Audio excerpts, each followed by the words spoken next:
സുഹൃത്തുക്കളെ, കഴിഞ്ഞ 24 മണിക്കൂറിനിടയിൽ ഇന്ത്യയിൽ എന്തൊക്കെ കാര്യങ്ങൾ സംഭവിച്ചു എന്ന് നോക്കാം. ഇനി അലക്ഷ്യമായ ഡ്രൈവിംഗ് മൂലമുള്ള അപകടത്തിന് ഇൻഷുറൻസ് തുക ലഭിക്കില്ല. സാഹസികമായോ അശ്രദ്ധപരമായോ വാഹനമോടിച്ച് അപകടത്തിൽപ്പെടുന്നവരുടെ ബന്ധുക്കൾക്ക് നഷ്ടപരിഹാരം നൽകാൻ ഇൻഷുറൻസ് കമ്പനികൾക്ക് ബാധ്യതയില്ലെന്ന് സുപ്രീം കോടതി.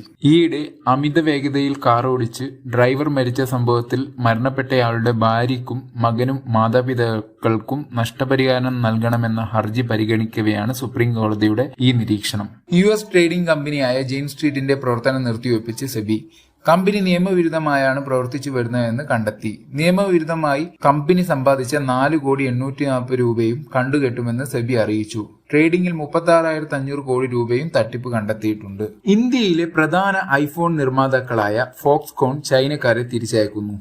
ഇനി മുതൽ ഇന്ത്യൻ തൊഴിലാളികളെയാണ് റിക്രൂട്ട് ചെയ്യാൻ ഒരുങ്ങുന്നതെന്ന് കമ്പനി അറിയിച്ചു. ഇതുമൂലം വലിയ അവസരങ്ങളാണ് നമുക്ക് മുന്നിൽ തുറക്കുന്നത്. Follow four daily updates.